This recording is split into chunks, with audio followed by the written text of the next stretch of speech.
Welcome back सूरज sir academy. आज हम लोग देखेंगे प्रोनाउन में पहला पार्ट, जिसका प्रोनाउन का पहला टाइप है क्या है, पर्सनल प्रोनाउन।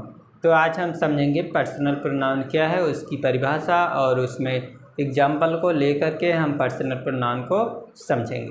तो चलिए देखते हैं।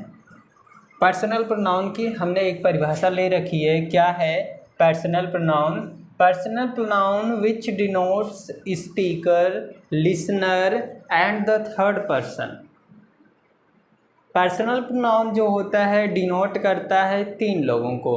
फर्स्ट क्या होता है? स्पीकर। स्पीकर मीन्स जो बात को बोलता है, स्पीकर मतलब जो बात को कहता है। दूसरा है लिसनर, जो सुनता है। And the third person, who is third person? Third person is जिसके बारे में हम क्या करते हैं, बात करते हैं। चलिए अब एक और परिभाषा हम समझ लेते हैं। क्लियर? आई होप आपको ये परिभाषा समझ में आई होगी। पर्सनल प्रोनाउन में तीन लोगों का होना जरूरी होगा। कहने का मतलब जरूरी तीन बातें होती हैं इसमें। एक तो स्पीकर होगा, दूसरा लिसनर और तीसरा थर्ड पर्सन।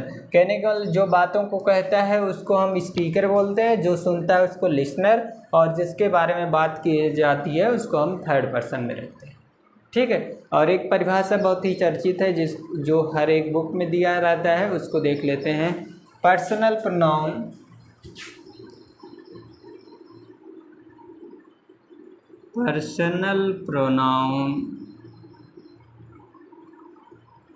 ठीक, personal pronoun are used in place of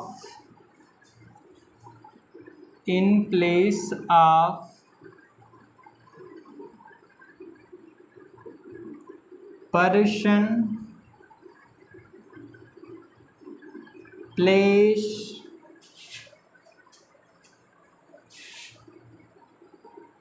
or animal, and that's you can say that it's your personal pronoun. इसको आप कह सकते हो कि ये क्या है, पर्सनल प्रोनाउन है। पर्सनल प्रोनाउन का यूज हम कहाँ करते हैं बताइए? In place of a person, place, things. You can say that in place of noun.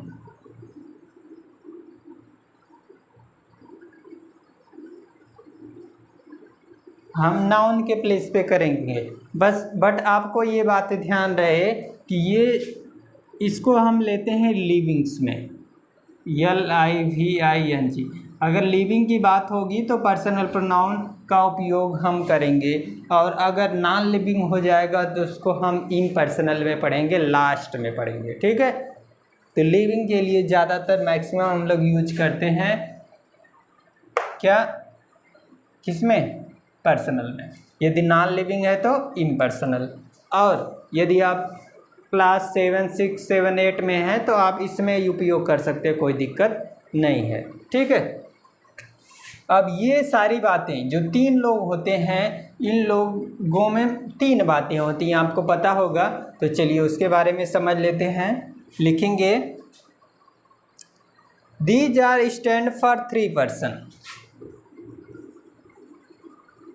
These are stand for 3%.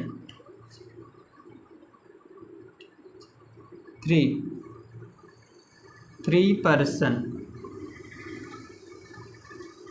ये 3% पे जब भी बातें होती है इसमें 3% उसमें आते हैं, जिसको आपने समझ लिया, स्पीकर, लिसनर या फिर थर्ड पर्सन। तीन लोग होते हैं। और फर्स्ट पर्सन में क्या आता है, सेकंड पर्सन में क्या आता है, थर्ड पर्सन में क्या आता है, उसको हम लोग समझेंगे।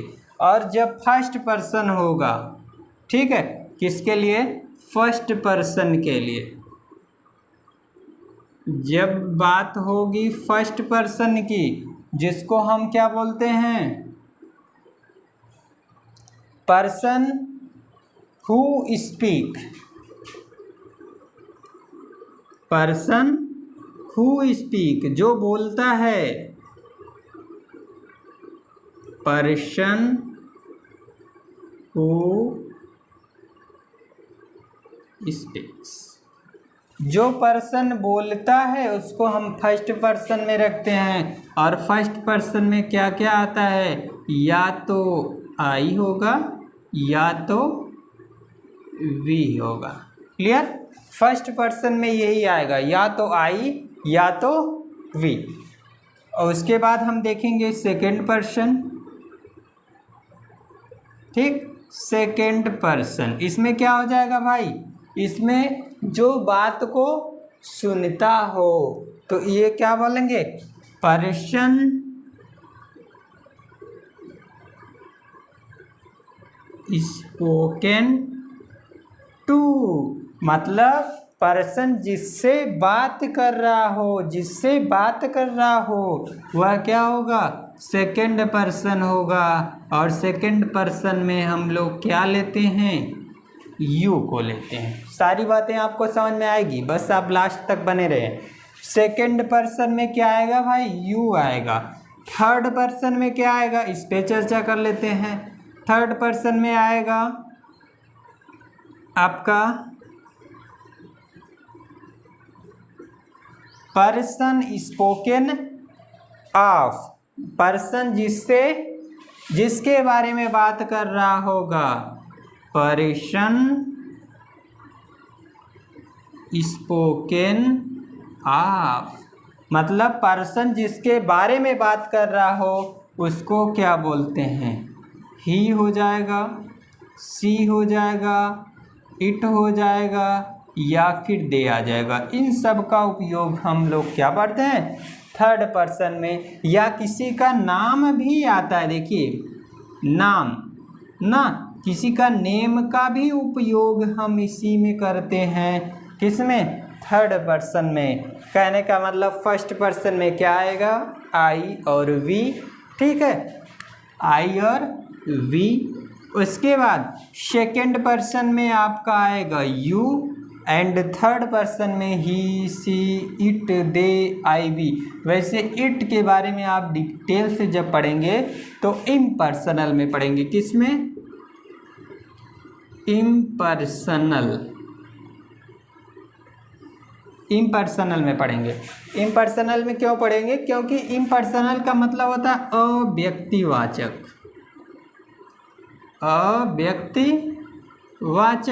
अब इसका क्या मतलब है भाई, हम इसको पढ़ रहे हैं तो उसमें क्यों चर्चा हो रही है, क्योंकि पर्सनल का मतलब होता है व्यक्तिवाचक।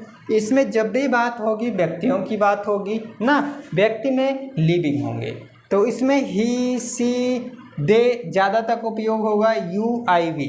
यदि आप छोटे क्लास में हैं तो आप इसको भी इसी में रख सकते हैं। यदि आप हाई लेवल पे प्रिपरेशन कर रहे हैं तो इसको हम इम्पर्सनल में रखेंगे, इट को, उसमें इट का प्रयोग समझेंगे। ठीक है, अब इतनी बातें आई होप आपको समझ में आ जाएंगी। जैसे बहुत सारे एग्जाम्पल हैं, अगर बात कर लेते हैं, क्या प्रोनाउन बस इतने आते हैं, नहीं, प्रोनाउन तो ये मेन प्रोनाउन है। कहने का मतलब अगर आप इसको देख लेते हो कहीं तो आप समझ जाओ कि ये क्या है, पर्सनल प्रोनाउन ही है। जैसे कि एग्जाम्पल में क्या क्या हो सकता है भाई, he, she, it, they, I, we, you. और इनके केसेस भी होते हैं, जैसे योर, ठीक, माई, ठीक, ये सब भी प्रोनाउन होते हैं। इन सब का भी उपयोग क्या होता है उसको अभी हम समझेंगे। ठीक है, इतनी बातें समझ में आ गई हो तो चलिए हम अब देखते हैं पर्सन चार्ट को। पर्सन चार्ट क्या होता है उसको समझेंगे। क्लियर? पर्सनल प्रोनाउन की परिभाषा आप समझ लिए हैं, ठीक है, और यहाँ पे कुछ वर्ड समझ लिए। अभी हम एग्जाम्पल को भी लेकर समझेंगे, लेकिन उससे पहले हम आपके लिए लाए हैं टेबल। सोच रहे हैं पहले टेबल बनवा दें, तो चलिए देखते हैं पर्सन चार्ट क्या। जो पर्सन चार्ट है इसी को हम पर्सन चार्ट भी बोलते हैं। तो जो पर्सन चार्ट है पहला कॉलम आपका पर्सन का हो जाएगा, दूसरा हो जाएगा सब्जेक्टिव फॉर्म या नॉमिनेटिव फॉर्म का, तीसरा है आपका पोसेसिव, पोसेसिव का मतलब जो हम सेंटेंस के बीच में उपयोग करते हैं, और ऑब्जेक्टिव मतलब लास्ट में। ठीक है, तो ये ऑब्जेक्ट का प्रयोग हम यहाँ पे करेंगे। जो भी प्रोनाउन होगा, सब्जेक्टिव का ये कॉलम है, पोसेसिव का ये कॉलम है।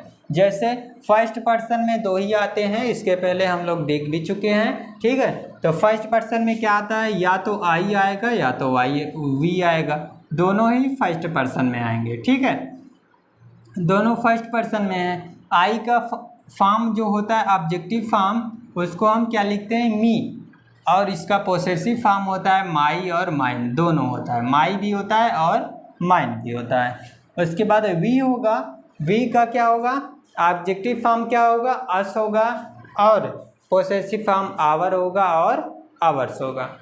और सेकंड पर्सन में बात कर लें, सेकंड पर्सन में सिर्फ एक ही होता है, क्या होता है, यू ही प्रोनाउन होता है सेकंड पर्सन में, जिसको ऑब्जेक्टिव फॉर्म में भी यू ही लिखते हैं और पोसेसिव फॉर्म में योर और योर्स का उपयोग करते हैं। ठीक है, थर्ड में सी, ही, इट, दे, सभी जो आते हैं किस में आते हैं, थर्ड पर्सन में आते हैं। तो ही का ऑब्जेक्टिव फॉर्म क्या हो जाएगा, हिम हो जाएगा, सी का ऑब्जेक्टिव फॉर्म हर, इट का ऑब्जेक्टिव फॉर्म देम, इट का इट्स हो जाएगा, और दे का क्या हो जाएगा, ऑब्जेक्टिव फॉर्म देम। और इन सब का पोसेसिव फॉर्म ही का हिज हो जाएगा, सी का हर या हर्स हो जाएगा, इट का इट्स हो जाएगा, दे का देयर्स हो जाएगा। ठीक है, ये प्रोनाउन टेबल आपको बहुत ही उपयोगी रूप में, बहुत ही उपयोगी है, जो आपको हर एक पैटर्न बनाने में, सेंटेंस बनाने में आपका मदद करेगा। ठीक है, तो इस टेबल को आप लोग बना लीजिए। तो चलिए हम अब कुछ एग्जाम्पल के द्वारा इसको समझते हैं। क्या है भाई, ही इज़ अ थीफ, इसमें ही क्या है आपका, ही प्रोनाउन है, आप बोलोगे प्रोनाउन है, बट कौन सा प्रोनाउन है, तो तुरंत बोलोगे कौन सा प्रोनाउन है, पर्सनल प्रोनाउन है। ठीक है, उसके बाद बात कर लेते हैं you will go with me, मतलब क्या कि आप मेरे साथ जाओगे, तो इसका मतलब क्या हो जाएगा, बोलिए, यू क्या होगा, पर्सनल प्रोनाउन, तो यू क्या हो जाएगा, पर्सनल प्रोनाउन, दे क्या हो जाएगा, पर्सनल प्रोनाउन। उसके बाद देखिए बहुत इंपॉर्टेंट आ गया है, I you and he done this crime, मतलब मैं, आप और वह इस क्राइम को पूर्ण कर सकते हैं, कर चुके हैं, डन हो गया है। ठीक है, तो ध्यान दीजिएगा, जब भी तीन प्रोनाउन आएगा ना साथ में, यदि क्राइम आ जाए, ठीक है, ऐसा आ जाए, क्राइम वगैरह आ जाए या फिर गिल्ट आ जाए, तो इन सब के लिए जो हम उपयोग करते हैं, फर्स्ट पर्सन का उपयोग पहले करते हैं। देखिएगा, फर्स्ट पर्सन आएगा उसका उपयोग पहले होगा, सेकंड पर्सन का उपयोग फिर होगा, फिर लास्ट में जो थर्ड पर्सन होगा उसका उपयोग किया जाएगा। एक सेंटेंस में यदि तीनों दिया गया हो तो ये रूल आपको याद करना होगा, फर्स्ट सेकंड थर्ड ना, मतलब I first person, you second person and he third person, I you and he done this crime. अगला है we and you can not live together. चलिए बताइए, वी कौन सा पर्सन है, फर्स्ट पर्सन या सेकेंड पर्सन, आप बोलेंगे first person, very good, we हो गया फर्स्ट पर्सन, एंड यू क्या है, फर्स्ट पर्सन सेकेंड पर्सन, बोलेंगे सेकेंड पर्सन, बिल्कुल सही, सेकेंड पर्सन। अब बोलेंगे थर्ड पर्सन तो है ही नहीं, तो कैसे रूल फॉलो होगा, रूल वही फॉलो होगा, सिर्फ दो ही प्रोनाउन हो या फिर तीन हो तो रूल तो फॉलो होगा। पहले फर्स्ट पर्सन क्या है भाई, वी, उसके बाद सेकेंड पर्सन यू, तो फर्स्ट पर्सन लिखने के बाद सेकेंड पर्सन लिखिए, सेकेंड पर्सन नहीं है तो थर्ड पर्सन तो लिख ही सकते हैं। तो we and you can not live together, मतलब हम और आप एक साथ नहीं रह सकते। ठीक है, तो आई होप पर्सनल प्रोनाउन आपको समझ में आ गया होगा। यदि इसमें कहीं भी डाउट हो तो मुझे कमेंट सेक्शन में ज़रूर बताइएगा। तो चलिए मिलते हैं अगले वीडियो में, तब तक के लिए take care, bye bye and thanks for watching.